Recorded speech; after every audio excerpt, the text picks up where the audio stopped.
You have less than 24 hours. That's how long organized robbery groups take to mark, study, and exploit your home once chaos begins. After Hurricane Ian, more than 62% of thefts occurred on the first night. During the freeze in Texas in 2023, emergency response times tripled, and over 400 homes were robbed by dawn. You think they will just break down your door?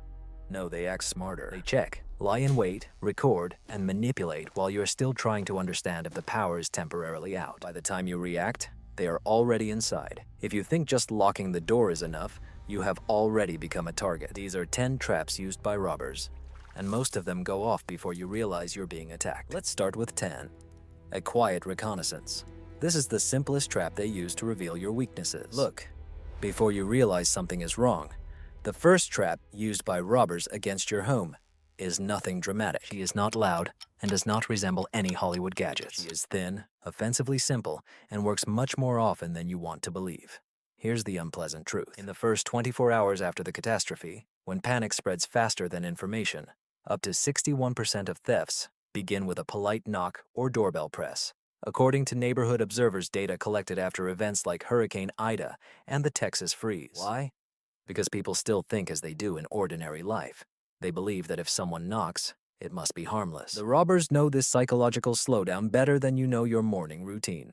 They knock lightly to see if your dog will bark, if the baby will cry, if the TV will go silent, if the footsteps will stop. The slightest hints tell them how many people are inside and how alert you are. If you respond, they pretend to be neighbors just checking in or people asking for help, but in reality, they are studying your reaction time. Did you reach the door in 10 seconds or 40? Did you open the door completely or just ajar? These details determine whether you are an easy target or a risky one. And here's something most people never consider. Robbers often work in pairs. One knocks, the other films your reaction from a distance. Yes, they really record you. They track which blinds move, which window on the second floor stirs, even in which direction your shadow falls. This is how precise these actions have become. In a crisis, your home becomes part of a data collection game you never agreed to play. And if your home looks quiet or you sound uncertain, or speak through the door with hesitation, congratulations. They have just marked you as an easy target. In the first 24 hours, information is currency, and the Quiet Intelligence Tap is the cheapest and most effective trap they have to obtain it. 9. Testing the power outage to see how you react. Let's move on to more serious topics, as this may surprise even the most experienced observers. When the power grid is unstable, especially during outages or storms, marauders act with precision. They conduct what is called a power outage survey. This is not a theoretical concept. After the power outages in California in 2023, security analysts recorded a 26% increase in theft attempts within 90 minutes after a local outage. And the alarming number of these outages was caused by vandals who switched external automatic switches or tore out meters. They want to see how you react when your house suddenly plunges into darkness. Will you run outside with a flashlight? Check the distribution board? Will you leave the garage door ajar because it gets stuck? Will you panic trying to restart your Wi-Fi? Every reaction of yours tells them whether you are organized, armed, or disoriented. The marauders see this as a stress test. Your home is a system, and they measure its vulnerabilities. Here's an interesting twist. Almost no one suspects. They are not watching you from afar. They are following you from a parked car, pretending to jog, or sitting in 2 houses away, pretending to charge a dead phone. They are waiting for you to demonstrate habits you are not even aware of. How long does it take you to grab the lantern? How quickly do you gather your family? Do you speak loudly enough for them to determine how many people are in your house? If you step outside, even for 15 seconds, you will provide more information than a month of social media posts. The worst part is that criminals know there are external switches in most areas that can be accessed with just a flat screwdriver. They don't need to be electricians. They only need you to panic. As soon as they see that you are disoriented or unaware of your family's plan of action, they will understand that you are vulnerable. The study of power outages is not related to the loss of electricity. It is about undermining your confidence. And as soon as your confidence decreases, their capabilities will increase. The second is casting a lure, using your curiosity to track your habits. Now we delve into psychological warfare, because marauders do not just invade homes, they manipulate you. One of the oldest yet most sophisticated traps is what security researchers call baiting. This is when marauders leave something unusual in your yard, on the porch, or near the mailbox. Usually, it is an object that instinctively provokes curiosity or concern. Think of a random wallet, a lost phone, forgotten keys, or even something as random as a child's toy. After the hurricane, reports indicated that almost 1 in 5 targeted homes had an unfamiliar object found at the entrance within 12 hours after the first wave of looting. Why? Because what you do next determines whether you become a target. If you pick it up, they will understand that you are comfortable going outside. If you bring him inside, they will see that you are trusting, dangerously trusting. If you decide to ignore the situation but return to take another look, they will understand that you are cautious, but not sure. Everything becomes behavioral data. And yes, the thieves really do return to check if the bait has been moved. Some even take before and after photos. Modern criminals regard your home like zoologists study animal behavior. They place something in your environment and observe your reaction. And here is the rough detail that most homeowners never hear about. These baits are often dusted with a powder that reacts to ultraviolet light, invisible to the naked eye, but glowing under cheap lanterns they buy online. When you walk barefoot or touch something with your hands, they can literally track whether you touched it later by checking the doorknob, the mat at the door, or the latch on the gate. This is not paranoia. This is a documented invasion technique. The first 24 hours of chaos are not coincidental. Robbers test households just like thieves test stores, with small actions one after another. And at the moment you reveal your habits, they adapt their attack to them. The seventh is a false distress signal, using your humanity to lure you outside. This is the cruelest technique because it targets your instincts, your empathy, and fundamental human dignity. When society is falling apart, whether due to a power outage, a riot, a storm, or a cyber attack, people become desperate, confused, and emotional, and thieves exploit this by organizing what the police now classify as disaster bait. You will hear someone calling for help or screaming in pain or begging you to call emergency services. Sometimes they scream that their child is missing. Research by the National Crime Prevention Council shows that audio bait increases by 34% on the first day of any large-scale emergency. As criminals know, it prompts good people to make instant decisions. You step outside, thinking someone has been hurt, instantly revealing yourself, your door, your gear, your valuables, and the layout of your entrance. But here is the dark side. They are almost always positioned out of your sight, behind the car, near the fence, or in a blind corner, because they don't need you to run to them. They only need you to cross the threshold of your home. The moment you fully open the door, they understand two things. You are emotionally reactive, and your door lock is now compromised for the next 10 seconds. That's enough for them. In the report on civil unrest in Chicago in the year 2024, several houses became targets not because they looked weak, but because their owners were kind people, known for their willingness to help neighbors. Robbers use kindness as a weapon. They use guilt as a weapon. And in the first 24 hours of chaos, when emergency response times may exceed 90 minutes or may not function at all, your desire to be a hero becomes the perfect trap. This technique is not about violence, it's about leverage. And when kindness becomes predictable, criminals turn it into a tool. Sixth, observing assistance with a mirror. A mobile trap disguised as a delivery or repair vehicle.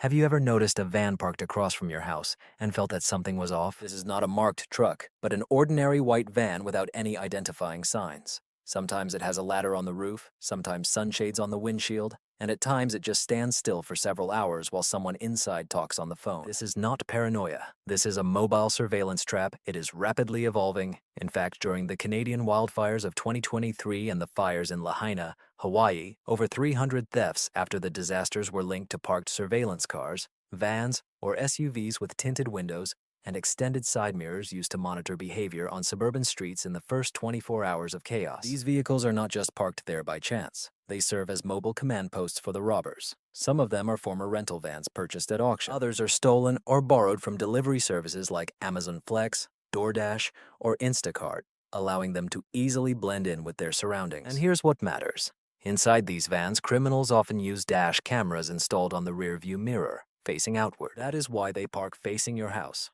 not backing in. These side mirrors are used not just for driving. They serve as passive reflectors, allowing tracking of movement on the street, the switched-on upper lights, and whether your curtains are closed after sunset. They watch as your front door opens and remains unlocked for more than 5 seconds. This gives them a fixed pattern of your comings and goings. Some of these devices even use cellular hotspots and signal detectors, scanning unsecured Wi-Fi networks or smart home devices that they can later exploit for their own purposes. If you have a Ring doorbell or a Nest camera, they know and understand perfectly where the blind spots are. watching you as you leave. Moreover, some of these robbers are former delivery workers who are already familiar with the layout of your entrance, your habits, and daily routines. A van with mirrors is not just a vehicle, it is a probe disguised as ordinariness. The next method is a trap with garbage, using your own trash against you. This is a trap that almost no one talks about. Not because it is rare, but because it is so mundane and unnoticed that you don't realize how you expose yourself. This is a trap with garbage. The robbers sift through your trash. Not like they show in movies, not digging with flashlights and gloves, but with surgical precision. According to the report from the U.S. Department of Homeland Security for the year 2024, debris left at the roadside becomes the main indirect source of information for robbers in suburban areas after disasters. And this is what they are looking for: a packaging. Not what you threw away, but what you recently bought. Boxes from a new television, instructions for the water purification system, a discarded can of emergency food supplies, Amazon Prime labels, delivery timestamps, medicine packaging, utility bills, even crumpled to-do lists. When chaos descends, every piece of debris becomes a trace indicating your supply level, health status, readiness, or vulnerability. You inform those around you whether you have pets, if you eat regularly, and if you have medical issues that can be used to your advantage. You show whether you have supplies in the house or if it should be avoided. Some more organized groups of looters keep special notebooks that record information about houses based on the trash they find. Houses are evaluated by colors: green, no threat; yellow, caution; red, high value, requires monitoring. For example, if you bought a solar generator and threw away the instructions, it is a troubling signal. You are indicating that you have electricity in your house while your neighbors sit in the dark. If your trash disappears, it is not a city that operates faster than the schedule. It is a looter removing evidence before someone can take advantage of it. That's why experienced, prepared people destroy all documentation, burn packaging, and never put out garbage during a power outage. In the first 24 hours, your garbage not only rots, it speaks, and the criminals listen. The fourth is the trap of knock and count. Timing, how long you respond, and who exactly reacts. We have already mentioned the silent reconnaissance knock, but now let's delve into its more aggressive counterpart: the knock and count trap. This method is more brutal, precise, and often serves as the final test before a real invasion. The essence is simple, yet deadly effective. Marauders may knock, ring, or even pound heavily on the door, but the goal is not to talk to you. They are counting seconds. Specifically, how much time has passed until your response, how many people reacted, and whether your answer shows coherence or chaos. They create a real-time threat profile. According to FBI data published in 2024 regarding civil unrest and areas affected by hurricanes, home invasions occurring within 72 hours after a crisis were preceded by false knocks in 78% of cases, often from people posing as volunteers, census workers, or even medical enthusiasts. But here's what is important. The group Knock and Count often uses audio microphones recording from the nearest car or the pocket of a jacket. They need to hear how many people are speaking, if the cries of children or the voice of a man calling out can be heard, but never reaches the door. They want to hear the panic. And if you shout, "Who's there?" from the upper floor, you have just revealed your location. Even worse, if you slowly open the door alone, you have exposed everything to them: your delay time, position, posture. This information is enough for a precise strike. Some marauders even imitate a second knock after 20 minutes to check the sequence. Did the same person respond faster this time? Slower? Did the dog bark both times or just once? These are not random knocks. These are micro-tests on the battlefield of panic. In unstable times, your ability to respond quickly, confidently, and unpredictably becomes your best defense. A loud voice from the speaker, coordinated checks from several people through the windows.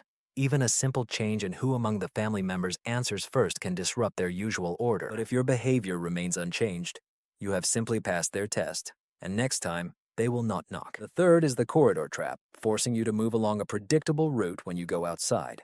This is where the tactics begin. The corridor trap not only watches you, but strikes without making you realize it. Robbers set such traps when they want to isolate you from your home, belongings, and especially from the escape route. At the moment when your home becomes quiet, dark, or tangled in a crisis, they set up obstacles thin enough to seem random. An old trash bin lying on its side, a fallen branch blocking a path, a poorly parked bicycle, or even a broken part of a fence leaning inward. Alone, these things look like debris after a storm or just a mess, but together, they create a narrow, predictable path. just like traps used by hunters to guide deer to a narrow passage. During the response to the hurricane in 2024 on the Gulf Coast, emergency management services recorded over 190 cases where homeowners were forced to navigate narrow paths created by objects placed earlier that day. The victims did not notice this because adrenaline makes you overly focused on the goal, not on the path.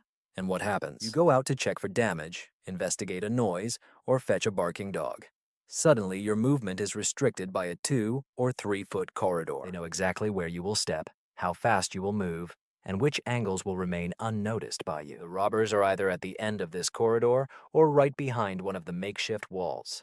At the moment you are in this channel, you become predictable. You cannot turn around. You see neither to the left nor to the right. They may attack you, distract you, or sneak behind you to access your door while you are disoriented. Some groups go further, creating sound traps, placing vibrating objects like metal fans or empty cans along the path to make footsteps sound louder, helping them track your location. Others use reflective pieces of foil or broken glass to read the angles of your flashlight from the shadows. The trap of the corridor is not to attack you. It is about neutralizing your abilities, because in the dark, a person with predictable movements has already lost.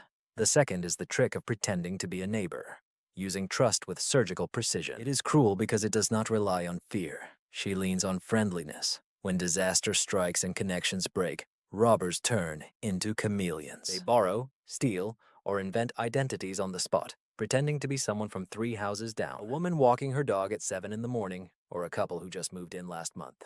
In stressful situations, your brain fills in the missing details. If someone confidently says, "Hello, I am from the blue house on the corner," your mind will not doubt it. Cognitive scientists call it the authority of familiarity response, and wrongdoers exploit it for their own interests. During the icy storms on the East Coast in early 2024, the police recorded 41 cases of identity theft in the first 36 hours, all starting with the same phrase, "Just checking how you are." They rely on 3 behaviors. You open the door too wide, step outside to talk, or turn away for a moment. The criminals study the area long before the storm hits. Some even photograph their real neighbors at the beginning of the week and imitate their clothing. And this is how this tactic has evolved. Thieves now use local slang, pet names, references to residents' associations, and even your mailman's name to gain trust. They are browsing your local social media groups. They know who just became a parent, who installed new windows, and who complained about water bills. They gather small pieces of information and use them to stealthily enter your home. Imitation of neighbors often occurs in pairs. One talks to you, while the other inspects your entrance. If they see boxes, shoes, backpacks, or supplies standing by the door, you make it onto their priority target list. If your children peek out behind you, it is even worse. It tells them that there are valuable electronics or impressionable residents in the house. The tactic of substituting neighbors fails due to your naivety. She works because you are human, and in the first 24 hours of the crisis, humanity becomes a vulnerability that criminals exploit with precision. The first is a multi-layered distraction attack. This is a trap used only by experienced thieves, which most homeowners never expect. It is the pinnacle of cunning, the most coordinated, the most dangerous, and the most difficult to counter, because it is not just one trap, but 5 at once. Experienced groups of thieves use a method borrowed directly from organized robbery gangs and cartel home invasions. A multi-layered distraction attack. This is how it works and why you need to understand it. In the first 24 hours of the crisis, panic creates blind spots. The police are overwhelmed, neighbors are scattered, and the power supply is unstable. Thieves use this chaos to simultaneously launch distracting maneuvers at different points around your house, forcing you to divide your attention, make hasty decisions, and open entry points. It could be a loud noise at the back fence, a thrown stone on the roof, a car alarm going off, a dog barking at a passerby by the side gate, and a fake knock at the door, all within 60 seconds. This is not random noise. This is a choreography of attack. Security analysts studying the riots in Portland documented scenarios where distraction attacks predicted thefts with over 85% accuracy. Criminals deliberately create confusion so that your brain goes into tunnel vision. You cannot focus on all the sounds at once. People physically cannot do this. Auditory overload blocks your ability to clearly assess threats. And here's an important nuance. While you check sound number 3 or 4, the attackers are already using sound number 1. They watch which direction you run, how long you hesitate to turn on the light, whether your dog follows you or your spouse stays inside. They create a map of your internal coordination, distribution of roles. It is important for them to know whether you act as a united defensive front or as two separate individuals. One distraction weakens your vigilance. 5 distractions disrupt your decision-making. After that, your home becomes an unbarred fortress. A multi-level distracting attack is not random. It is neither panic nor improvisation. It is the highest form of predatory strategy. Therefore, in the first 24 hours of chaos, the most prepared houses remain quiet, coordinated, and unpredictable, while all others fall for noise rather than threat. They do not need a crowbar. They don't need weapons. Most of the time, they don't even need to break your door. All they need is your reaction, your indecision, your trust, your routine. This is true vulnerability. Robbers do not gamble. They test, make plans, and wait. And when the system fails, when the power goes out, when the sirens stop, when the cameras turn off, they act quickly, quietly, precisely. This is not intimidation. This is logistics. And if you think it won't happen here, know that every family that became a victim said the same thing the day before. Now ask yourself, do you know what your home sounds like in complete silence? Can you ensure the safety of your property without opening the door? Do your loved ones know the plan without asking questions? Because when chaos arrives, you will have no time to make decisions. You will only have time to execute those you made in advance. Be ready, be unpredictable, and understand this. Survival does not go to the strongest.